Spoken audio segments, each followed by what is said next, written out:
बाबा साहब ने सारी जिंदगी तुम्हारे लिए आग में झोंक दी, संविधान बना के दे दिया, उसमें फंडामेंटल सबको दिया, राइट्स दिया। अब तुम अपने अधिकार को प्राप्त नहीं कर सको, तुम अपने पूजा स्थल को नहीं ले सको, तुम अपने अस्तित्व को विकसित नहीं कर सको, तुम बाबा साहब के संविधान पर चल करके अपने फंडामेंटल राइट को प्राप्त नहीं कर सको, तो उसका दोषी कौन है? जहां अंगुलीवाल जैसा डाकू बुद्ध की शरण में आके भगते बना। जो धरती अहिंसा के लिए जानी जाती है वो हिंसा की आग में जल रही है।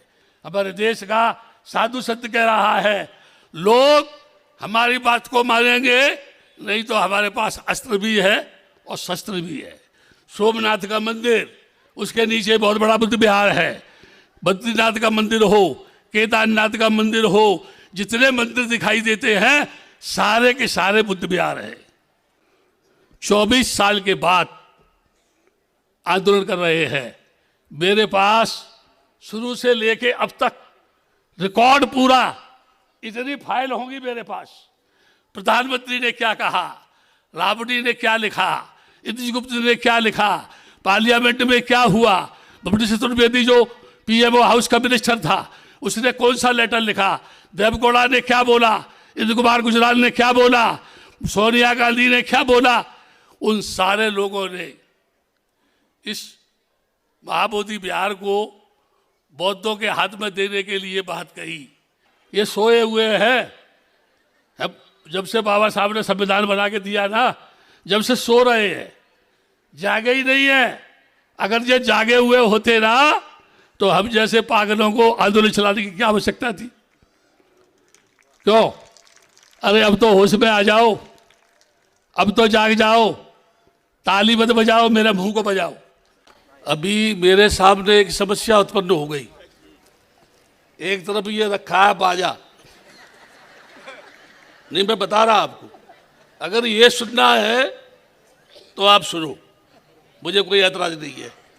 क्योंकि यदि मैं बोलता और आप सुनेंगे तो फिर ये गाली देंगे मेरे को।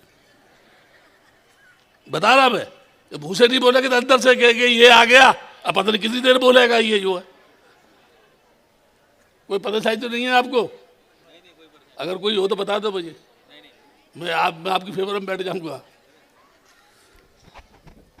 मैं आपको एक बहुत महत्वपूर्ण सूचना दे रहा हूं। पहले तो मैं प्रोफेसर मुंदरे को आशीर्वाद देना पसंद करूंगा। देव पारे, उनकी भी भूमिका बहुत अच्छी है। जो भी लोग बैठे हैं, रविराम वगैरह जी, मुंदरे ने 2 शब्द कहे, हमारा कोई भी आदमी ऐसा नहीं है जो पार्लियामेंट में क्वेश्चन पुट अप करे इस बुद्ध के इशू को लेके।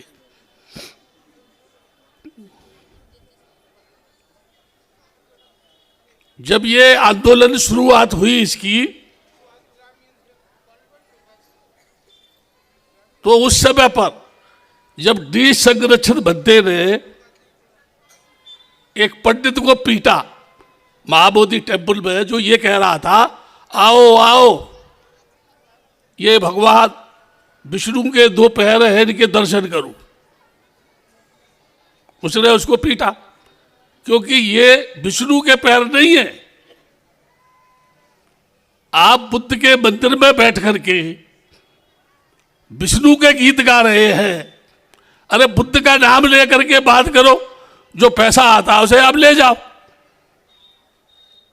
उस समय पर राजबाला वर्मा जो थी वो आगे डीएम थी।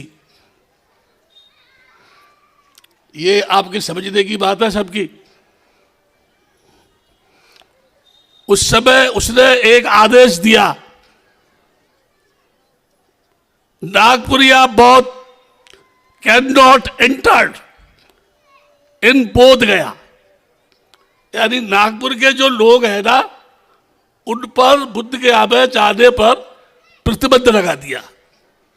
ये आते हैं, झगड़ा करते हैं। इनकी पहचान करो, इनको आने मत दो। वहां से इस आंदोलन की शुरुआत हुई।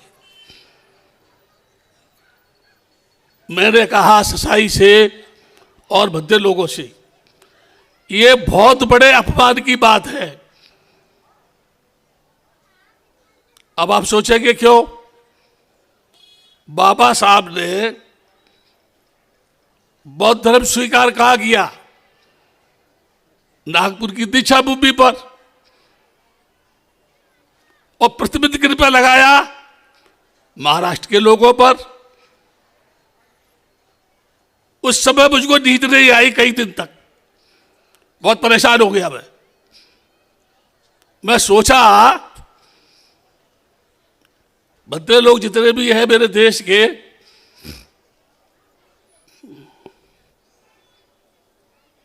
मैं सोचता अपने मन में, भिक्षु बनने का मकसद क्या है उनका मैं नहीं जानता, लेकिन इतना जानता हूं भिक्षु बनकर के बाद अगर जनमानस के बीच में राग द्वेष को समाप्त करने में भिक्षु अपनी भूमिका नहीं निभाए तो उसका जीवन लेना बेकार है। मैंने भिक्षुओं का एक अनुसंधान किया है, मुद्रे साहब, देव पहाड़े जी, सबको सुना रहा हूं मैं आपको। महार भत्ते महारों में जाता है, यादव भत्ते यादवों में जाता है, चमार भत्ते चमारों में जाता है, काछी भत्ते काछियों में जाता है। यानी अपनी जात को छोड़ करके आम समाज में भत्ते नहीं जाता, तो जो भत्ते जात के बंधन को तोड़ करके आम समाज में जाकर के बुद्ध की देशना नहीं देता, वो धर्म का भिक्षु नहीं, वो शिखंडी है मेरी नजर में। मैं उसको भत्ते नहीं मानता। हालांकि भत्ते लोग मुझे गालियां देंगे, मैं पैदा इसलिए हुआ हूं, सच कहता हूं, मुंह पे कहता हूं, और हमेशा मौत के सामने खड़ा रहता हूं। क्यों? अगर मेरे को मारेंगे तो मुझे मुक्ति मिल जाएगी, सही है ना? ये जगह जगह नहीं जाना पड़ेगा। और अगर जिंदा रखेंगे तो उनको चैन की नींद सोने नहीं दूंगा मैं। दोनों तरफ की बात कर रहा हूं मैं। तो आंदोलन जो है, ऐसा नहीं है कि बौद्धों की समस्या हल नहीं हो, लेकिन प्रश्न ये है, क्या आप बौद्ध हैं? जितने लोग यहां बैठे हैं हाथ खड़े करो, क्या आप बौद्ध हैं? सच में तुम बौद्ध हो? Can you show me your certificate जो इस बात को साबित करे कि you are belong to Buddhist community? एक तरफ महार भी है, एक तरफ बौद्ध भी है, एक तरफ सुविधा भी चाहिए, एक तरफ बौद्ध भी बनेगी। अगर बौद्धों की सुविधा मिले तो हम बौद्ध हैं, यदि जो महारों की सुविधा मिले तो हम महार हैं। जिस मंच में जाए उसी की टोपी सिर पर लगा लेते हैं। हम कुछ भी नहीं है, केवल आडंबरी है, पाखंडी है, ढोंगी है, केवल एक दूसरे को धोखा दे रहे हैं। सही है गलत है? मुझे बोलो। मुद्रे साहब ये कह रहे हैं सही है, मैं नहीं कह रहा हूं, ये कह रहे हैं सब। मैं मुद्रे साहब को बता रहा हूं। ऐसे लोग बोलते हैं कि आप सही कह रहे हैं। क्या कारण है? मैंने दीक्षा भूमि में एक बार पूछा, बाबा साहब ने नागपुर की दीक्षा भूमि को ही क्यों चुना दीक्षा लेने के लिए? और दीक्षा लेने के बाद उनका तो पद निर्माण हो गया, लेकिन दीक्षा भूमि की जो इस समिति बनी, बाबा साहब की वो दीक्षा भूमि की जो समिति बनी, उसने 56 के बाद कितने भिक्षुओं का निर्माण किया दीक्षा भूमि पर? कितने बौद्ध बनाए उसने भारत की धरती पर? केवल डॉक्टर अम्बेडकर के नाम पर उसका व्यापारीकरण करके जमीन का करोड़ों रुपया प्राप्त किए। तो मैं ये कह सकता हूं कि उन्होंने बाबा साहब के आदर्शों की हत्या की दीक्षा भूमि पर बैठने वाले लोगों ने, जबकि उनको पूरे भारत की धरती पर बौद्धमय समाज की रचना करने के लिए भूमिका अपनी निभानी चाहिए थी। गलत है क्या सही है? मुंह से बोलो। अगर गलत है तो मेरे को गाली दो, और यदि सही है तो बोलो सही है गलत है। असल में हम बाबा साहब को समझ नहीं पा रहे, केवल बाबा साहब के नाम पर अपनी दुकानदारी चला रहे। राष्ट्रपति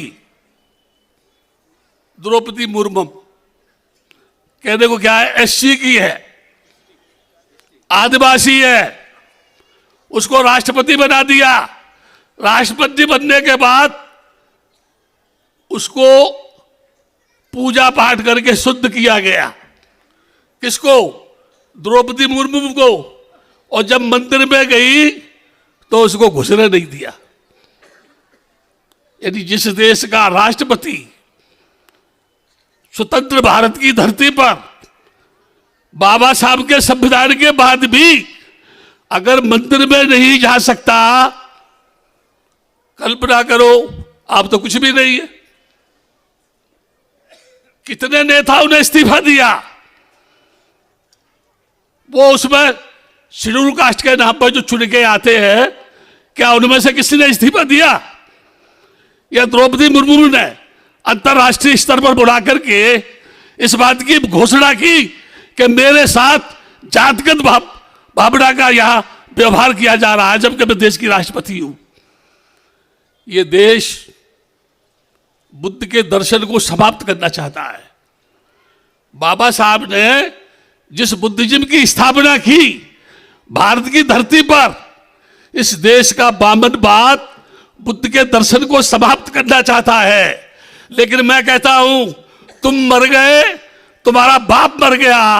वो बड़े बड़े शंकराचार्य जो ये कहते थे कि हम बुद्ध के दर्शन को मिटा देंगे, जमीन खोदो बुद्ध निकलता है, कहीं भी शंकर राम रहीम नहीं निकलता है।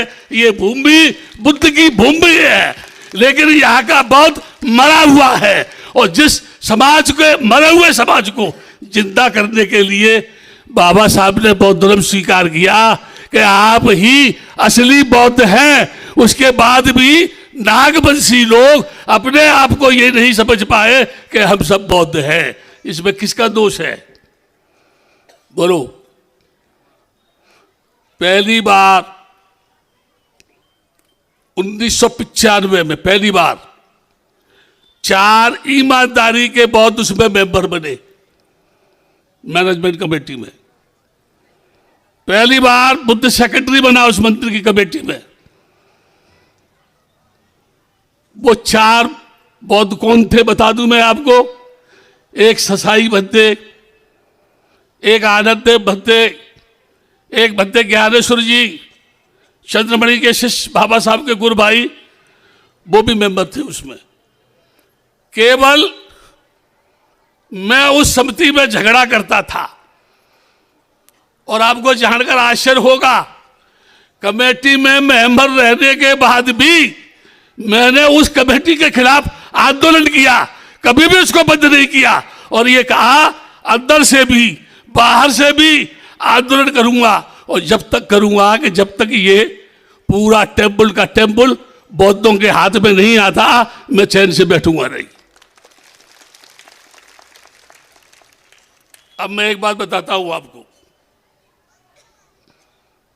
सोचना दिमाग से, मेरा कोई द्वेष नहीं है आपसे। मैं इस आंदोलन की भूमिका में 1992 में जब ये समिति बनी थी, चैत्यभूमि से लेकर के बोध गया तक एक यात्रा निकली थी। उस समय पर मैं प्रकाश राव अंबेडकर से जाके मिला दिल्ली में, ससाई मेरे साथ था। मैंने कहा प्रकाश राव से, प्रकाश जी मैं बुद्ध के आंदोलन को लेकर के देश में बगावत कर रहा हूं, क्रांति लाना मेरा काम है, नेतृत्व तो आप करो।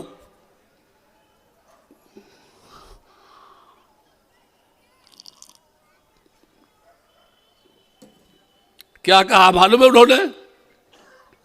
बद्दे जी कहीं पागल तो नहीं हो गए आप? क्यों?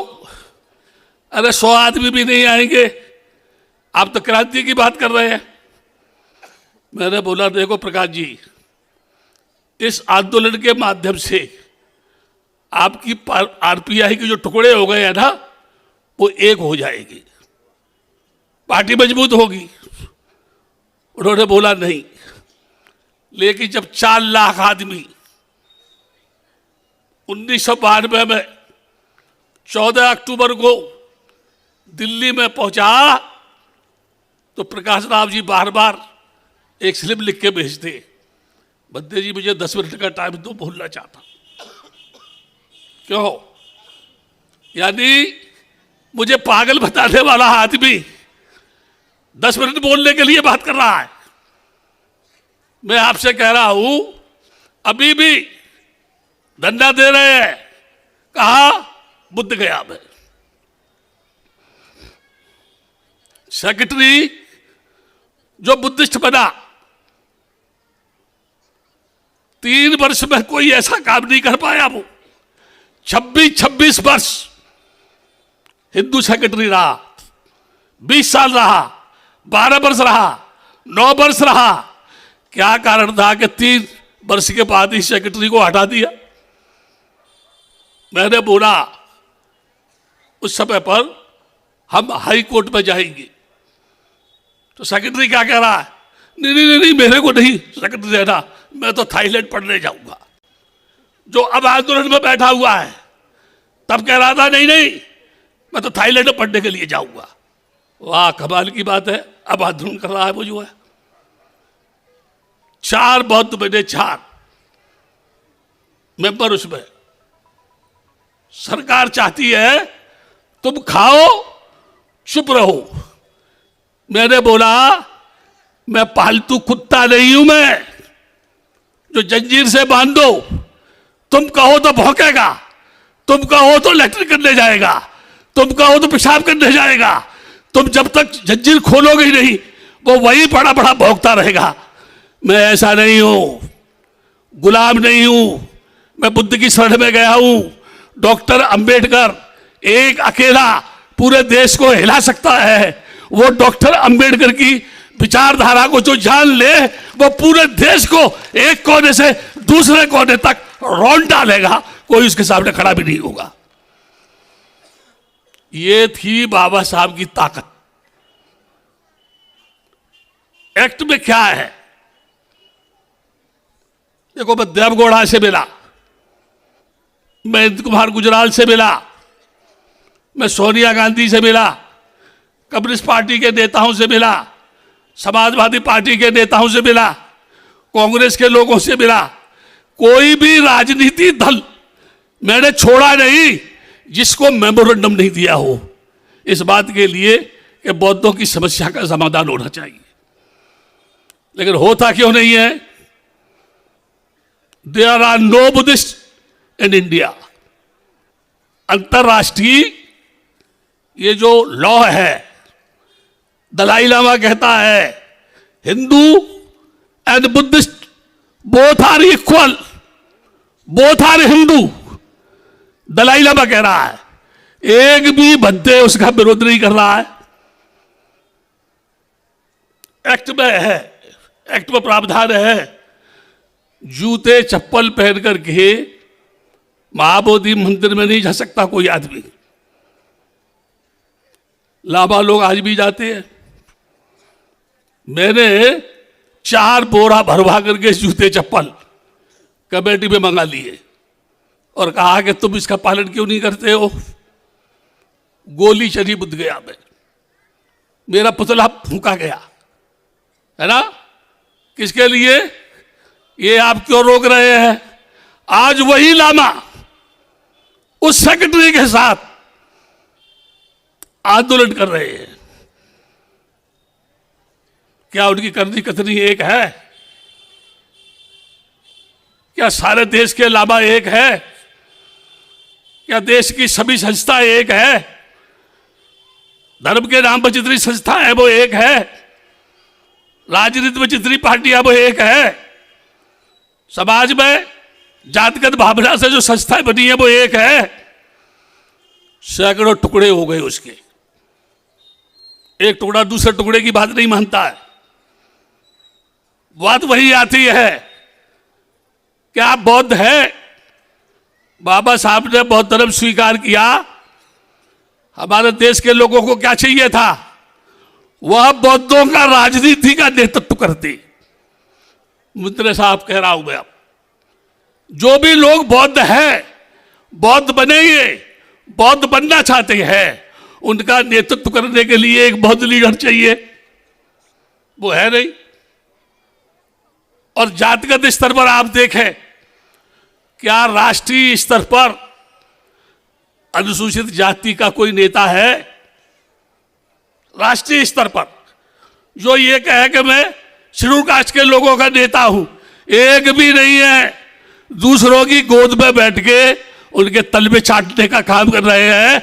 वो स्वतंत्र नहीं है। जब वो खुद स्वतंत्र नहीं है तो आपको क्या आजादी देंगे? क्यों देंगे? क्या नहीं देंगे ना। अभी ये कुंभ का मेला लगा हुआ है, ये हर्षवर्धन ने शुरू किया। पहली बुद्ध की प्रतिमा कहां बनी? मथुरा में बनी। उससे पहले कौन बना? राक्षसी की मूर्ति बनी। मैं कभी कभी कहता ये त्रिपिटक ही झूठा है। मैं बोलता, बद्दे लोग क्या कहते हैं? पागल हो गया बद्दे आनंद, त्रिपिटक को बेकार बता रहा है। क्यों कह रहा हूं त्रिपिटक बेकार है? सिद्धार्थ के सामने कौन उसका उत्तर नहीं दे पाया? एक भी ब्राह्मण सिद्धार्थ के प्रश्न का उत्तर नहीं दे पाया। संबोधि मिलने के बाद बुद्ध के सामने एक भी ब्राह्मण खड़ा नहीं हो पाया। उर्मिला का कश्यप हो, मां कश्यप हो, जगदीश कश्यप हो, गया कश्यप हो, जिनके 500 शिष्य थे, वो भी बुद्ध की शरण में जाकर के भिक्षु बन गए। लेकिन बुद्ध के महापरिनिर्वाण के बाद जब संज्ञान हुआ धर्म का, सूत्र किसने बोला? अभिधम्म किसने बताया? विनय किसने बताई? त्रिपिटक बना। उसको लिखने वाला कौन? ब्राह्मण। उसकी रचना करने वाला कौन? ब्राह्मण। बुद्ध के सामने खड़ा नहीं हो सका, कौन? ब्राह्मण। बुद्ध के प्रश्न का उत्तर नहीं दे पाया, कौन? ब्राह्मण। और हम सब पुस्तक को पढ़ते हैं, सूत्र पिटक को पढ़ते हैं, अभिधम्म को पढ़ते हैं, मध्यम निकाय पढ़ते हैं, दिग्ग निकाय पढ़ते हैं, अगस्त्य निकाय पढ़ते हैं, बुद्ध अवतार पढ़ते हैं, पुस्तकों को पढ़ते हैं। और पढ़ने के बाद उसके शब्दों के वाक्यों में उलझ जाते हैं। यानी हम पुस्तक के आधार पर बगावत कर रहे हैं, प्रैक्टिकल नहीं किया। हमने उसका अनुसंधान स्वयं नहीं किया। हमने स्वयं अपने आप को जाना नहीं। मैं कौन हूं? क्यों पैदा हुआ? कैसे पैदा हुआ? मुझे क्या करना है? कब तक करूंगा?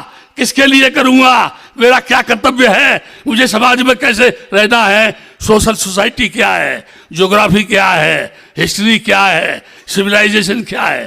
क्या हमने जान लिया? उपासका जी आपको बहुत हंसी आ रही है उधर दोनों को, तो पता ही नहीं है उनको मैं क्या कह रहा हूं उनसे। हाँ हाँ हाँ, बात करो बात करो बात करो, क्योंकि मैं तो पागल हूं ना। तुम बात करो, मैं पागल हूं। अम्बेडकर को भी नहीं समझ पाए, अभी भी हंस रही हो। यहां गंभीर बात हो रही है, उन्हें पता ही नहीं क्या हो रहा है। मैं एक बात कह रहा हूं अमरावती के निवासियों से। एक बार अब सब बद्दे लोग मंदिर को घेर के बैठ गए। बुद्ध घोष जी चारों तरफ से बुद्ध विहार को घेर के बैठ गए अंदर। बुद्ध गया से लेकर के दिल्ली तक कांप रही थी सरकार। ये कह रही थी कब उठेंगे? मैंने बोला समाधि लगा ली है बद्दे लोगों ने, जब समाधि भंग होगी तो उठ जाएंगे। नहीं 2 दिन 4 दिन 5 दिन 1 हफ्ता भी लग सकता है, 1 महीना भी हो सकता है। कांप रही थी सरकार। ससाई क्या बोला? चलो चलो चलो चलो चलो, आंदोलन चलना भी चाहिए और मसला हल भी नहीं होना चाहिए। क्या जुर्ग की राजनीति है? आंदोलन चलना भी चाहिए, समस्या हल भी नहीं होनी चाहिए। यानी हम मूर्ख बनाए समाज को और बुद्ध के आंदोलन के नाम पर दुनिया को लूटे और उसे लूट करके व्यक्तिगत अपने इतिहास का निर्माण करें और बाबा साहब के आदर्शों की हत्या करें। आप कहेंगे कैसे? पानी पड़ के बुद्ध विहारों में दिया जाता है, पानी बोतल में पानी भर के रखते कि नहीं रखते हैं? सूत्रपाठ होता है, ले जाओ घर में जाके सड़क देना, कल्याण हो जाएगा। क्या बाबा साहब ने यही बौद्ध धर्म दिया था क्या? मैंने एक बार ससाई को बोला, आप ये सूत्रपाठ करके पानी को देता है, ऐसा करो अम्बा झारी चलो और वो तालाब नहीं है, टैंक जिसका पानी पूरा नागपुर पीता है, उसका ही सूत्रपाठ कर दो। क्या जरूरत है बोतल में पानी रखने की? क्यों? जितने लोग पानी पिएंगे सब निरोग हो जाएंगे, किसी को कोई बीमारी नहीं होगी, है ना? उसने बाबा साहब के मिशन को धोखा दिया। वो कहता था जय भीम, मैं सोचता था, लोगों से कहता था, मैं कहता था ससाई जय भीम का कफन ओढ़े है, ससाई जय भीम को खाता है, ससाई जय भीम को ओढ़ता है, ससाई जय भीम पर चलता है, ससाई के खून में जय भीम है, ससाई स्वयंभू जय भीम है। लेकिन जब मुझे पता चला जय भीम का नाम लेने वाला आदमी केवल जय भीम के नाम पर समाज को धोखा दे रहा है और उसे टुकड़ों में बांट करके राजनीति का गेम खेल रहा है, जबकि वो स्वयं अपने आप में भलती नहीं है। मैं 20 साल तक उसके साथ रहा। वो हिंदी भी नहीं जानता था। उसकी कहानी सुनाऊंगा मैं आपको, आप हंसेंगे मेरी बात को सुन के। एक बार देवगौड़ा के पास गए हम, वो मॉरिशस जा रहा था हिंदी के सम्मेलन में। वो जाके पहुंचे, देवगौड़ा आया, हवाई जहाज से आया, जहाज को रुकवाया, मेमोरेंडम लिया, हिंदी नहीं जानता था, कम जानता था। बोला I will see and I will discuss with the chief minister of Bihar and I will see what is the law and what can I do, आपके लिए मैं क्या कर सकता हूं। और मेमोरेंडम लेकर के वो चला गया। ससाई मेरे से बोला क्या हुआ? मेरे को तो मेमोरेंडम आया, लेके चला गया। बोला मैं इसको देखूंगा, बाद में बताऊंगा। वो लौट गया ससाई, वहां प्रधानमंत्री के निवास में लेट गया और क्या बोला? नहीं नहीं, आज गया आज ही, प्रधानमंत्री को बोलो बुद्ध गया को आज के आज ही जो मुक्त करे। सोचो, प्रधानमंत्री के निवास में लेटना, अनुशासन को भंग करना, अपनी मौत को निमंत्रण देना है कि नहीं है? प्रधानमंत्री के निवास में मैं बोला बद्दे जी उड़ जाओ। नहीं नहीं, आज ही चाहिए मुझे बुद्ध विहार। वो वहां के सुरक्षा प्रहरी मेरे से बोले ये क्या कर रहा है? मैंने बोला, अगर मैंने इनको बोल दिया कि ये ऐसे कह रहा है, अभी इस विसिल बचेगी, तमाम प्रहरी आएंगे, इसको उठा के बाहर फेंक देंगे, तो बेइज्जती होगी कि नहीं होगी बद्दे लोगों की? मैंने उनसे बोला कि नहीं, ये जमीन पर लेट करके फिजिकल वाइब्रेशन को प्रधानमंत्री हाउस में पहुंचा रहा है कि प्रधानमंत्री निवास में सभी सुखी रहे, सभी का कल्याण हो। सब उसके सामने हाथ जोड़ के खड़े हो गए। मैंने कहा चलो जल्दी निकलो यहां से, 2 मिनट भी ज्यादा हुई तो आप भी पहचान में नहीं आएंगे और मैं भी पहचान में नहीं आऊंगा। ऐसा आदमी क्या बुद्ध के कल्चर को समझेगा? क्या देश की संस्कृति को जानता है? इस देश में कौन सी संस्कृति है? इस देश का लॉ क्या कहता है? क्या वो जानता है?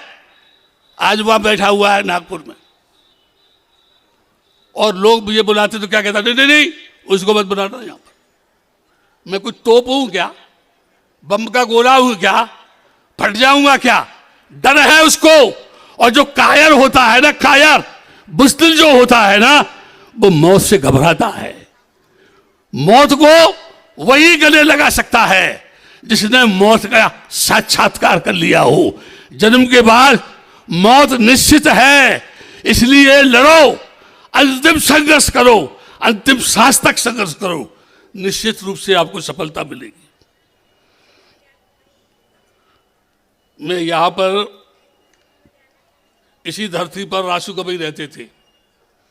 उनका 30-35 वर्ष से मेरा उनका संबंध था। एक बार उनके यहाँ गया जब वो राज्यपाल थे, उन्होंने पूरा अपना राजभवन मुझे दिखाया। उन्होंने कहा, भद्दे जी आप राबड़ी से जाके मिलो, वो जो है आपसे की बात करेगी, आपकी बात सुनेगी। वो राबड़ी जो लालू की वो थी ना पत्नी, ज्यादा पढ़ी लिखी नहीं थी, उससे पूछा अजित गुप्त ने कि ये बौद्धों का आंदोलन चल रहा है पालिया यहां पर जंतर मंतर पर, 6 महीने तक लगातार धरना चला, 6 महीने तक जंतर मंतर पर, रिकॉर्ड है ये। उस आंदोलन से सरकार इतनी घबराई कि वहां से आंदोलनकारियों को खदेड़ करके भगा दिया। अब मैं लगातार आंदोलन नहीं कर सकता है कोई, एक दिन करेगा, दूसरे दिन उसको वहां से हटना पड़ेगा। उस जगह पर लालू गया, उस जगह पर ये जो है आपका माननीय काशीराम जी गए। उस समय पर पार्लियामेंट में 1-2 बार ये आवाज उठी, बाद में सरकार ने जवाब दिया।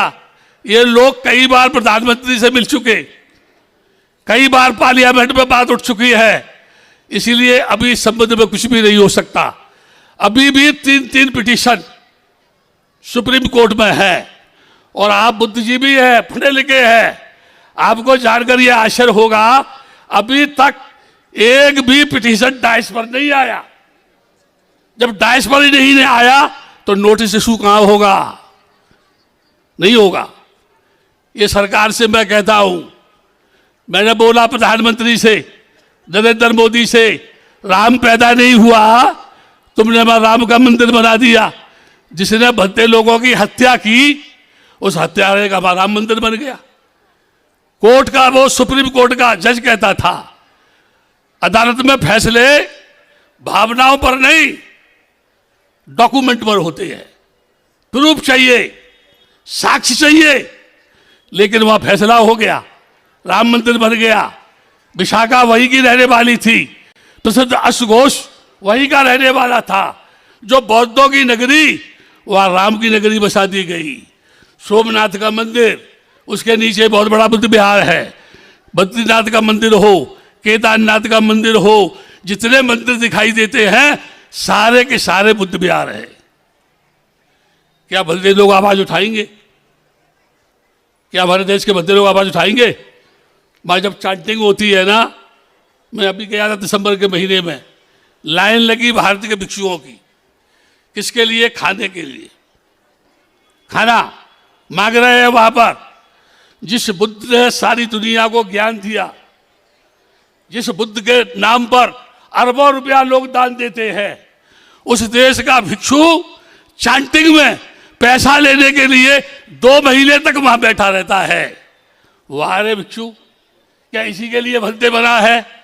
क्या इसी के लिए घर छोड़ा है? मैं एक बार क्या करता, भूखे नंगे लोगों के बीच में आंदोलन करने वाला कोई व्यक्ति अगर रबड़ी के कुल्लड़ फेंकवा दे तो वो सब लोग रबड़ी चाटने में लग जाएंगे, आंदोलन खराब हो जाएगा। हो जाएगा नहीं हो जाएगा? मैं आपसे अपील कर रहा हूं, बुद्ध पूर्णिमा के दिन बुद्ध गया में आओ। बुद्ध पूर्णिमा को बुद्ध गया में आओ। सारी व्यवस्था मैनेजमेंट कमेटी करती है। बुद्ध महोत्सव मैंने शुरू किया। वहां पर मैंने बोला था भिक्षुओं को, जब वो रखे गए थे वहां, कि तुम बाबा साहब के द्वारा बौद्ध धर्म स्वीकार करने के बाद पहले बनते हो जो यहां सेक्रेटरी बन के बैठे हो। अगर तुमने अच्छा काम किया तो दुनिया के बड़े बड़े राजा महाराजा तुम्हारे सामने, तुम्हारे पैरों में झुक जाएंगे। तब तुम्हें महसूस होगा कि हमारा महत्व क्या है। वो अपने आप को नहीं समझ पाए। 4 बजे उठ के बादाम पिस्ते खाने वाले लोग, उनसे मैं कहता था, देखो मैं तो सड़क छाप हूं, आज भी सड़क पर हूं, कल मैं यहां से चला गया, जब भी सड़क पर रहूंगा, क्योंकि मैं जानता हूं जीने के लिए 2 रोटी चाहिए, 2 रोटी जीने के लिए, और तन ढकने के लिए छीवर चाहिए, सोने के लिए जगह चाहिए, बाकी तेरा कुछ भी नहीं है, सब तू छोड़ के आया है, तू भिक्षा पात्री है, भिक्षाजीवी है, पिंडपात लेने वाला, पिंडपात को खाने वाला है। इसलिए उठ, इस देश में अलग जगह, एक कोने से दूसरे कोने पर जा, पाटलिपुत्र को फिर से जिंदा कर, सम्राट अशोक को फिर से उठा, जागृत कर उसको जो है कि तेरी धरती पर जुल्म और अत्याचार बढ़ रहा है।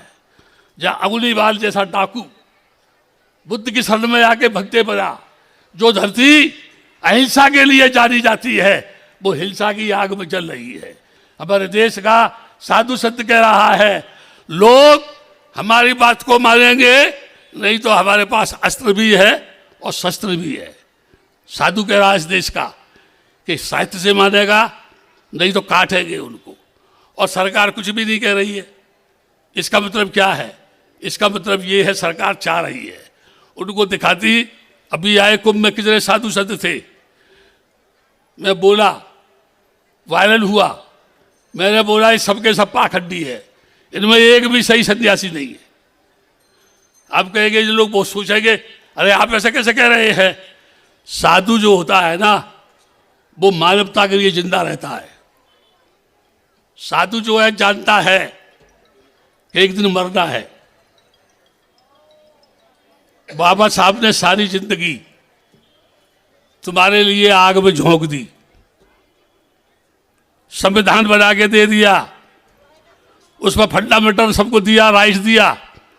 अब तुम अपने अधिकार को प्राप्त नहीं कर सको, तुम अपने पूजा स्थल को नहीं ले सको, तुम अपने अस्तित्व को विकसित नहीं कर सको, तुम बाबा साहब के संविधान पर चल करके अपने फंडामेंटल राइट को प्राप्त नहीं कर सको, तो उसका दोषी कौन है?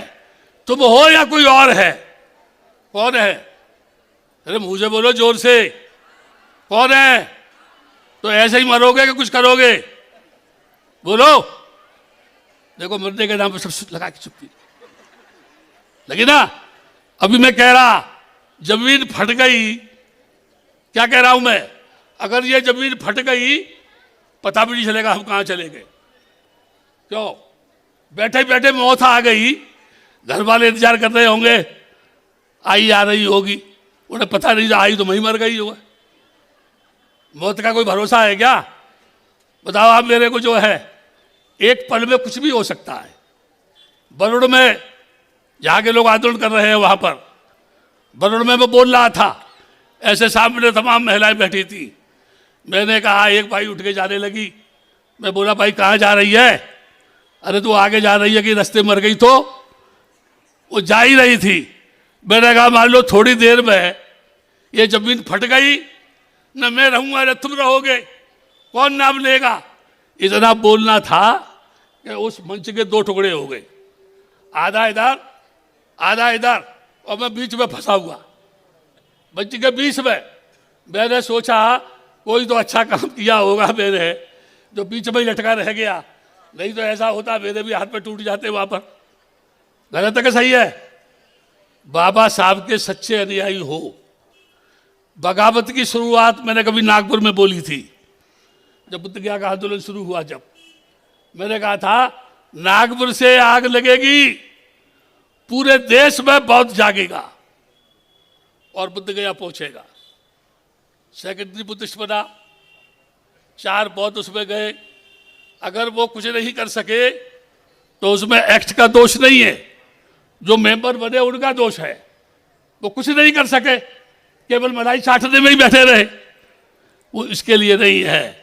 इसलिए अब मैं बोल रहा हूं, अब बगावत की ये चिनगारी सुलगेगी तो अमरावती से सुलगेगी।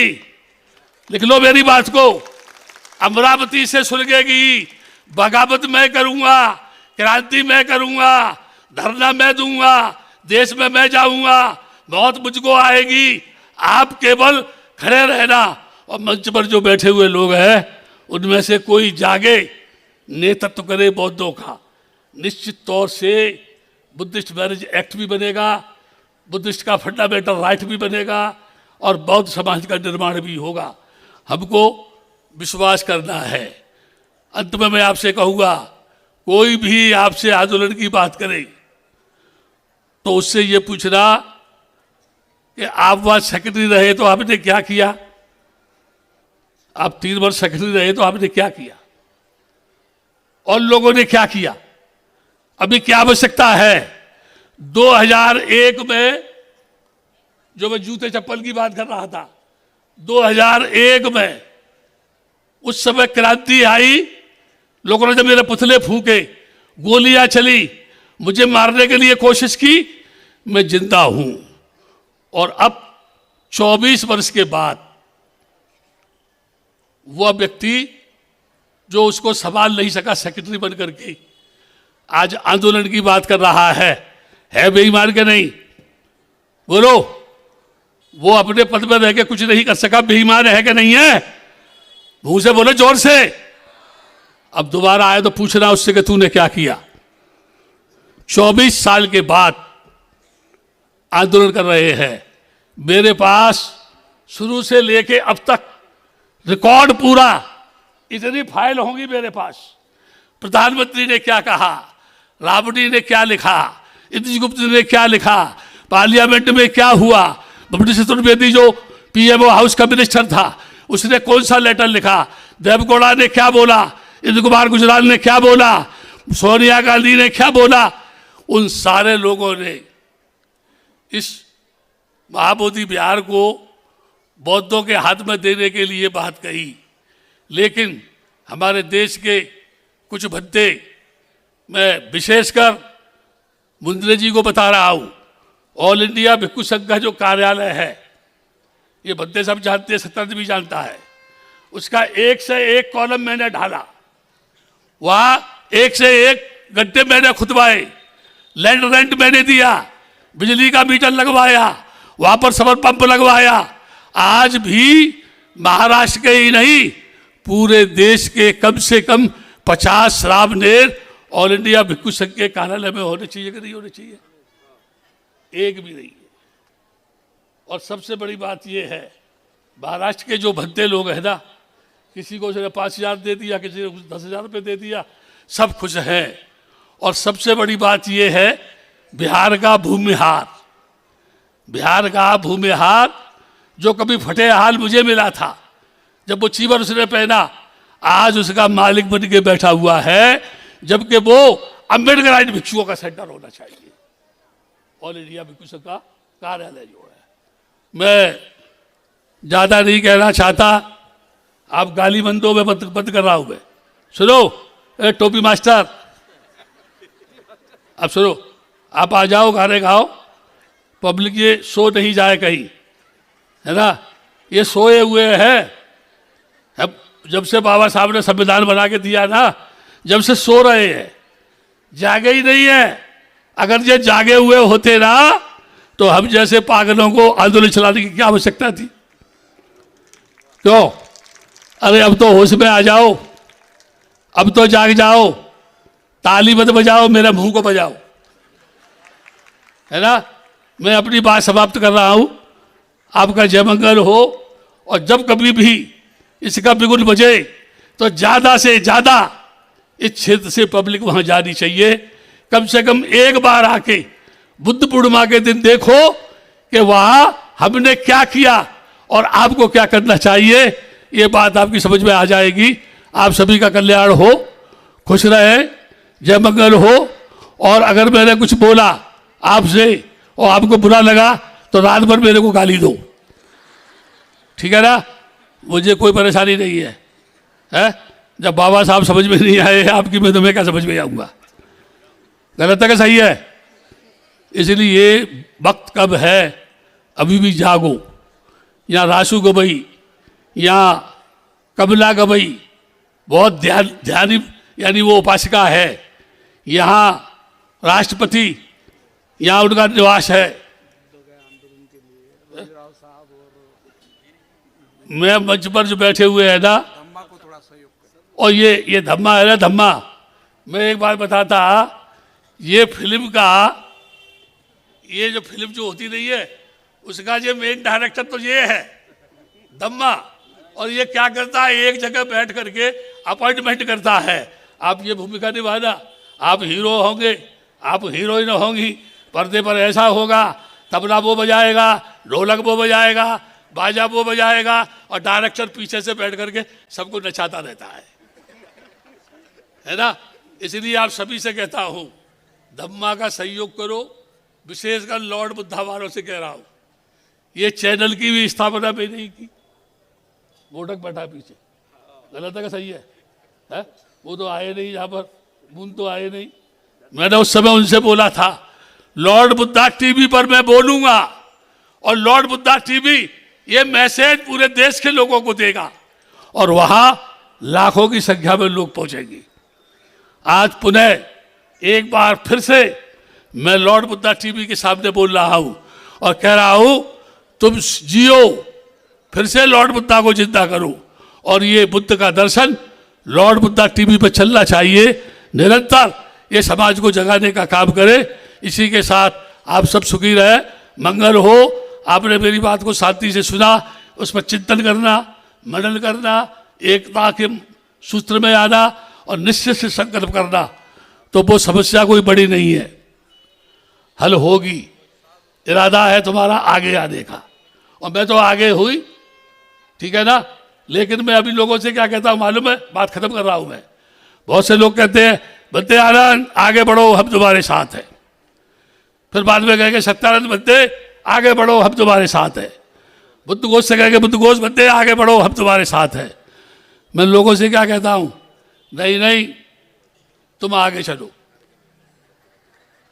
क्या कह रहा हूं तुमसे, सबसे, तुम आगे चलो, अगर पीछे हटे तो टांगे तोड़ूंगा, और यदि मैं भागूं तो तुम मेरी टांगे तोड़ना।